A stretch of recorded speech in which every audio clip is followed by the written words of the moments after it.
এই Suzuki Gixxer FIAB এর যে বাইকটা আছে, এই বাইকে, সুজুকি মনোটন বাইকে এই ট্যাঙ্কিতে জং ধরার একটা ট্রেন্ড চলতেছে, ঠিক আছে?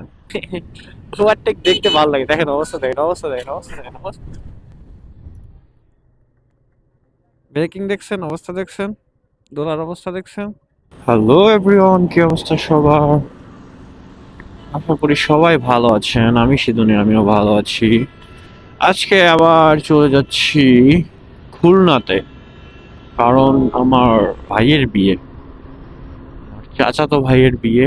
সেইখানেতে আজকেই বিয়ে, আমি আজকেই যাচ্ছি। ছুটি হয়নি আগে, ইচ্ছা ছিল আরো একদিন আগে যাওয়ার, কিন্তু ছুটি নিয়ে একটু প্যারা হয়ে গেছে, যে কারণে আজকে যাচ্ছি। প্যারা নাই। আমার সর্বপ্রথম গাড়িকে ফুল ট্যাঙ্কি তেল করতে হবে। আর আমার বাইক এমনিতেও ফুল ট্যাঙ্কি তেল না থাকলে আমার ভালো লাগে না, কারণ আমার কেন জানি না ফুল ট্যাঙ্কি তেল থাকলে অনেক বেশি ভালো লাগে। আর ফুল ট্যাঙ্কি তেলের অনেক উপকারিতা আছে। অনেক উপকারিতা কি আছে আমি আপনারে বলতেছি, যখন তেলটা বাইকে ঢুকাবো তখন বলবো, ঠিক আছে? তো আমার সাথে মর্নিং রাইডে থাকেন, সবাই এনজয় করেন মর্নিং রাইডটা, ঠিক আছে? আচ্ছা, আমি সামনের একটা পাম্প থেকে সবসময় তেল নেই, ঠিক আছে? আপনারা যারা আমার রেগুলার সাবস্ক্রাইবার ভাই ব্রাদার আছেন তারা তো জানেন। আর আমার এইখানের পাম্প থেকে তেল ঢুকানোর কারণে এখন পর্যন্ত আমার বাইকে তেলজনিত কোনো সমস্যা হয় নাই। যদি কখনো সমস্যা হয় তারপরে গিয়ে আমি অন্য কোথাও থেকে তেল ঢুকাবো, ততদিন পর্যন্ত এখান থেকেই আমি তেল ঢুকাবো, ঠিক আছে?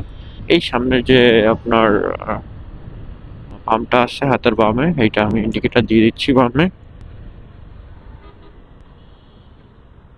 100% অকটেন।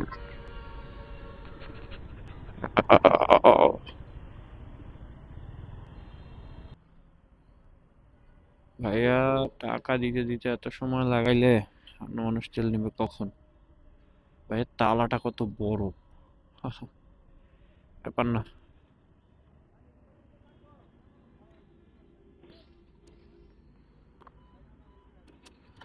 ফুল, ফুল, ফুল দেন, ফুল ট্যাঙ্কি ফুল।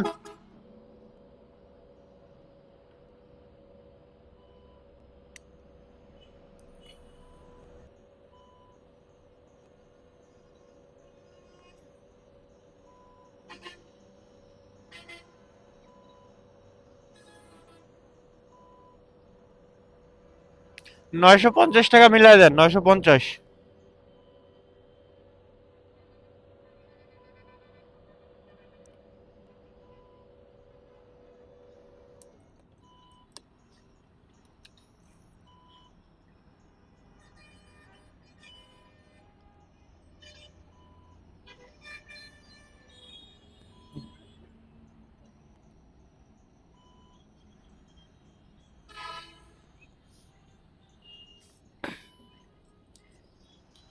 এটা এখানে রাইখা দিই, টোলে তো লাগবেই দেওয়া।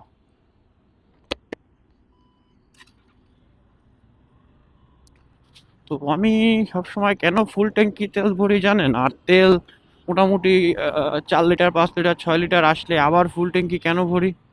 কারণ এখন এই সুজুকি জিক্সার FIAB এর যে বাইকটা আছে, এই বাইকে, সুজুকি মনোটন বাইকে এই ট্যাঙ্কিতে জং ধরার একটা ট্রেন্ড চলতেছে, ঠিক আছে? এখন এই ট্রেন্ডে যাতে আমার গাটা না ভাসানো লাগে, এই জন্য আমি সবসময় চেষ্টা করি ফুল ট্যাঙ্কি ফুয়েল রাখার। এটার মজা কি, আপনার ট্যাঙ্কিতে জং আসার যে বিষয়টা, সেটা হচ্ছে, এক হচ্ছে ট্যাঙ্কির মান একটু খারাপ, আগের থেকে কোয়ালিটি খারাপ। আর দ্বিতীয়ত আমাদের দেশের তেলের ভিতরেও ঝামেলা আছে, ঠিক আছে? বিভিন্ন কেমিক্যাল মিশায়া আমাদের তেলটারে মনে করেন যে বাজারে বাজারজাত করা হয়, যে কারণবশত তেলেও সমস্যা আছে, আবার আমাদের ট্যাঙ্কেও ঝামেলা আছে। দুইটা মিলাইয়াই একটা, দেখেন অবস্থা, অবস্থা দেখেন। হাইওয়ের ভিতর থেকে যদি এইভাবে মানুষ চলাচল করে, তাইলে আপনার নর্মাল রোডে কি করে? উপর থেকে কিন্তু এই যে ফুট ওভার ব্রিজ দিছে যে ভাই এখান থেকে যাতায়াত করো, কিন্তু এত দূর কে হাইটা আসে? এখান থেকে শর্টকাট মাইরা দিবে। আর অ্যাক্সিডেন্ট হইলে দোষ হবে যেটার সাথে অ্যাক্সিডেন্ট হবে, ওর আপ চালাইছে, সেটা আমি হইলে আমি, প্রাইভেট কার হলে প্রাইভেট কার, পরিবহন হইলে পরিবহন। যাই হোক, কথা এটা ছিল না, কথা হচ্ছে গিয়ে তেলে। তো তেল, তেলে বিভিন্ন রকম কেমিক্যাল বাংলাদেশে আমাদের দেশে এখন মিলায়, সব জায়গা না, কিছু কিছু জায়গায় মিশায়, সব জায়গায় কম আর বেশি, কেউ বেশি মিলায় কেউ কম মিশায়, কেউ পরিমাপে ঘাটতি দেয়, সবকিছু মিলাইয়া আপনার বাইকের যে ট্যাঙ্কি আছে, ট্যাঙ্কিরও যে কোয়ালিটি আমাদের এই আম, বিশেষ করে মনোটন বাইকগুলোতে আমি দেখছি, নতুন বাইকগুলোতে অনেকের আপনার ট্যাঙ্কিতে জং চলে আসছে। আমার একটা সাবস্ক্রাইবার বা আমার একটা ফলোয়ার্স ফেসবুকে আমার নক দিছিল, এই সেম বাইক 3 মাস কিনছে, তার বাইকে হালকা হালকা সে জং দেখা দিছে। তারপর আমি তারে বললাম যে অফিসিয়াল সার্ভিস সেন্টারে গিয়ে ক্লেম করেন, ওদের কাছে গিয়ে বলেন, ওরা একটা সমাধান দিবে। তারপরে সে বলছে ঠিক আছে ভাই, আমি কালকেই যাব, কালকে গিয়েই দেখবো যে আসলে তারা কোনো সমাধান দেয় কিনা, আমি আপনারা জানাবো। কিন্তু তারপরে সে কোনো কিছু আমার জানায় নাই। যাই হোক, যদি সমাধান পেয়ে থাকে তাহলে তো ভালোই, জানানো না জানানো এটা পরের বিষয়। ঠিক আছে।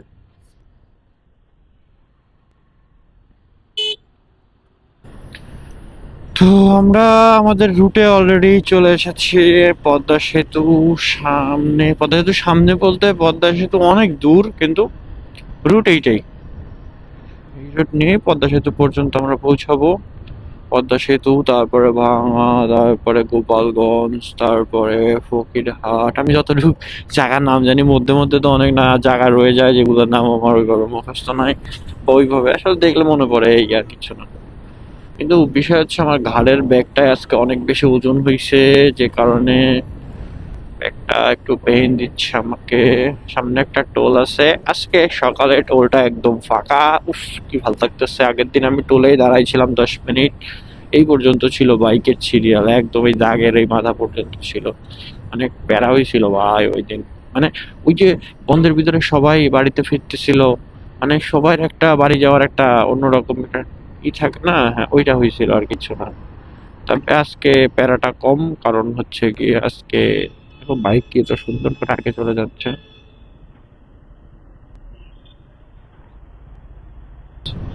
রোদ কিন্তু উঠছে, এমন না রোদ উঠে নাই, রোদও উঠছে। 7টা 49 বাজে, আটটার সময় আমি ঢাকা ত্যাগ করছি, তাহলে 9টা 10টা 11টা 12টা, 4 ঘন্টা আমি অ্যাভারেজ ধরে রাখি। কারণ আমি অনেক রাফ চালাই না, অনেক রাফ চালাইলে 3 ঘন্টা আমি বুঝাইতে পারবো। আমি অ্যাভারেজ 60 70 80-র উপরে স্পিড উঠাবো না, 80 পর্যন্ত রাখবো। কারণ এইটা হচ্ছে বেস্ট। আপনি মানেন আর যাই করেন, আমার কাছে এইটাই পারফেক্ট স্পিড মনে হয়। যেতে থাকি, আপনারা উপভোগ করতে থাকেন কুয়াশাপূর্ণ মর্নিং রাইড, সকালের বাইক চালানো এরকম কুয়াশার ভিতরে। আসলে ওই যে একটা গান আছে না, কুয়াশার চাদরে, পুরা গান তো গাবো না, পুরা গান গাইলে হ্যাঁ কুত্তা একটাও আশপাশে থাকবে না, সব বল দিবে। তবে একটা সকালবেলা কে চিল্লাচ্ছে, হ্যাঁ কে চিল্লাচ্ছে, আর এত বড় সাহস এই ধরনের রোডে? আপনার 70 80 চালাইলে আপনার গাড়ি যে 70 80-তে চলতেছে আপনার কিন্তু মনে হবে না। এই একটা জিনিস আছে কিন্তু খেয়াল করার মতো, আমি এই যে 70-এ চালাচ্ছি আমার কিন্তু মনে হচ্ছে না, কিন্তু মনে না হলেও এর বেশি আমি চালাবো না।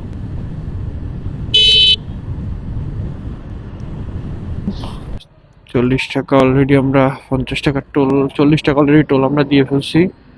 আর 10 টাকা আছে, আরো 10 টাকা এক জায়গায় টোল দেওয়া লাগবে। আর এরপরে জাস্ট পদ্মা 100 টাকা দিলেই হবে।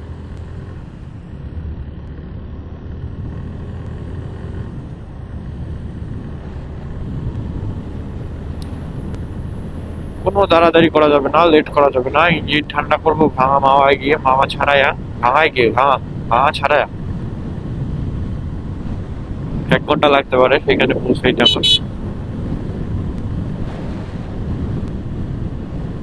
কারণ সকাল সকাল যত টাই না হয়ে যায়, সকালবেলা গাড়ি কম থাকে রুটে, সকালবেলা যতটুকু আগায় রাখবো ততলে ভালো। 80 চালাই, 80-র উপরে না যাই, 80-র উপরে টানাটানি তো করতে ইচ্ছে করে, যে রোড এই রুটে টানাটানি করলে কিচ্ছু যাবে আসবে না। একটু ফোকাস রেখা চালাইলে কোনো সমস্যা নাই, কিন্তু দরকার নাই। বাতাস প্রচুর, আর সোয়েটারের অবস্থা খারাপ হয়ে যাচ্ছে, কালো হয়ে যাচ্ছে।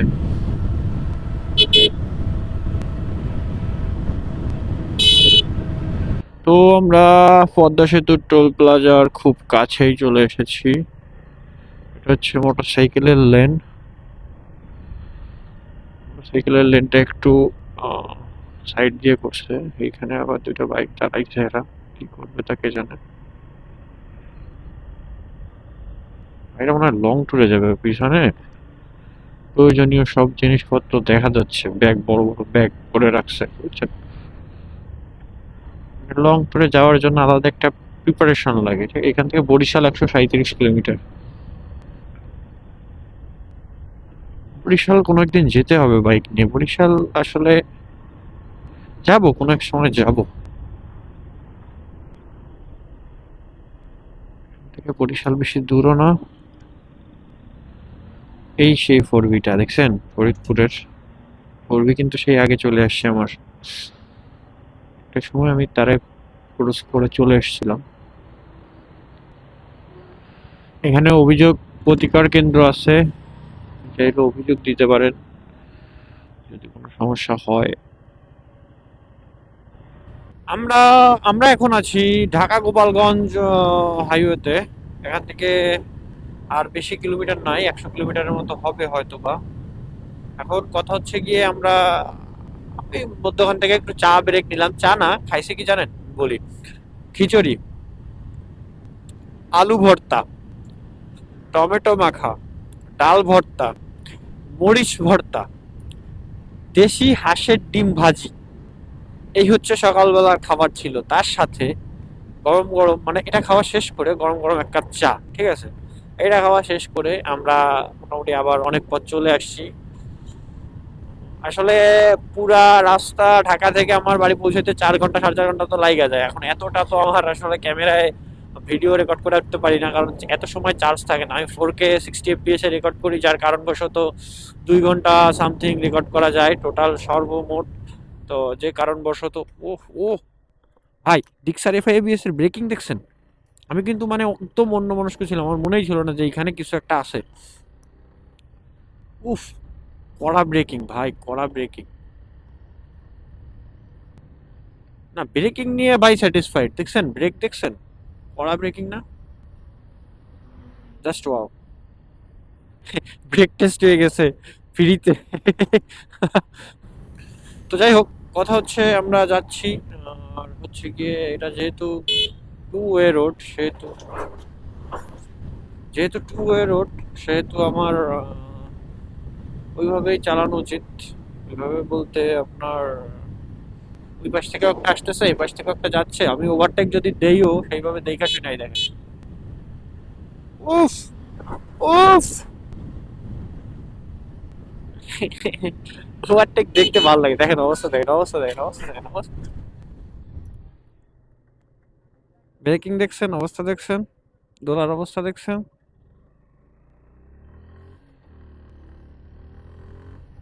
অবস্থা দেখছেন গাইস। এইটা জাস্ট হচ্ছে গিয়ে হাইওয়ের একমাত্র বাজে মনে করেন যে অবস্থা। আর এইখানটাতে যদি আমার ব্রেক, মানে আমার যে breaking, Suzuki Gixxer FI ABS এর ব্রেকিংটা তো ভালো, আমার যে ব্রেকিং ভালো না হইতো বা ভালোভাবে কাজ না হইতো, যে কোনো একটা বিপদ এখন এই সময় হইতে পারতো, ঠিক আছে। তো এইটাই হচ্ছে ব্যাপার। তো হাইওয়েতে যারা রাইড করবেন তারা একটু দেখে শুনে বুঝে রাইড করবেন, কারণ বিপদ কখন কার কোন ভাবে আসবে। আমার হাসি আসতেছে ভাই, আমার হাসি আসতেছে ভাই, লিটারেলি আমার হাসি আসতেছে। কি করতাম, কিচ্ছু করার নেই আমার। भाई साहब, कोई बात नहीं, होता है होता है। জাস্ট এক প্রকার জিক্সার FI ABS এর ব্রেকিং টেস্ট হয়ে গেল, ABS এর ব্রেকিং টেস্ট ডান গাইস। ও সবাই হাইওয়েতে একটু সাবধানে রাইড করবেন, ঠিক আছে। এই ধরনের কিছু কারণে অ্যাক্সিডেন্ট হওয়ার চান্স বেড়ে যায়, ঠিক আছে। আপনি যতই ভালো রাইড করেন, যাই করেন, সিচুয়েশন আপনাকে এমন ভাবে নিয়ে যাবে যাতে আপনার অ্যাক্সিডেন্ট হয়, বাধ্যতামূলক হয়, ঠিক আছে। তো এটাই হচ্ছে মেইন কথা, যে একটু সাবধানে বাইক চালাবেন, একটু রাস্তাঘাট দেখে চালাবেন, আর এই ধরনের রাস্তায় একটু বেশি কেয়ারফুল থাকবেন, ঠিক আছে।